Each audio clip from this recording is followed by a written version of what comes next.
Hi, Matt Corey, Life and Transformation Coach. I've had some feedback regarding the video, the last one that I did. And someone asked me, basically, what do you mean by meaning and purpose?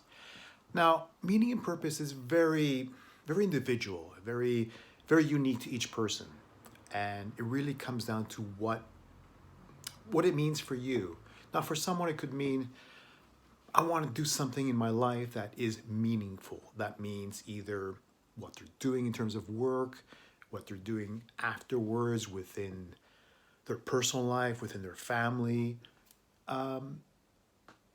leaving something behind in terms of either a work of something, could be a book, it could be something that is done, it could be, for some people, it's building a home, and for then others to enjoy that afterwards.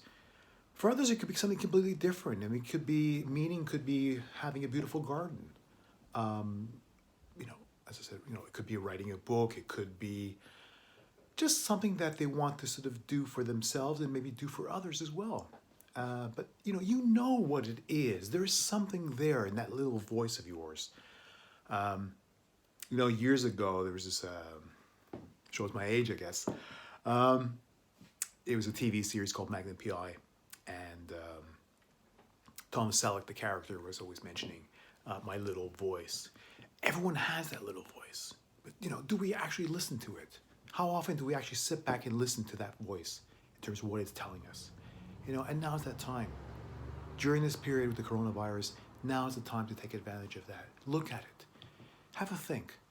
Is there something that's niggling there in your mind, in your heart, that's telling you, you know what? I can do this now. I have some time. And that's the real big thing right at the moment.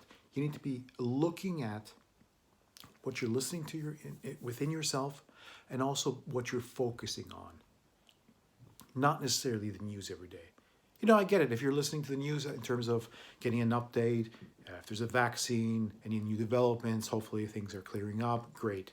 But if you're focusing on all the negative aspects of it, you're only bringing on more negativity into your life. This is about what you're going to do in terms of a positive way of dealing with this. So I talked about meaning, but I want to mention about purpose. Purpose is something which is also quite what you feel that you're here for. If your work is giving you meaning and it's purposeful in terms of you feel that you're making a difference to people, that is important for you to make a difference for people, to others, and to yourself, then great. But it's also about what it is. So I don't want to go into it too much in terms of, I don't want to dictate something that is maybe a bias or a projection on my part onto you. That's not fair. But everyone has their own thing. I mean, for me, my meaning and my purpose is basically being able to help others. And I thrive on that. I love it. It gives me great satisfaction to know that someone is better off from what I've said, or how I've interacted with them, or how I've helped them realize something. And I've seen this time and time again in my life. So I'm going to leave you with just this exercise, and I look forward to hearing the feedback in terms of how this was. You can reach me on matt@mattcorey.com, or of course on mattcorey.com, the website. But the exercise is this. I'm going to ask you to think about 5 things that give you meaning in your life. And then the last part of it is what you feel is your purpose here. What is it that makes you feel that you're here for? Have a think. Again, I'm at mattcorey.com. Take care. We'll talk soon.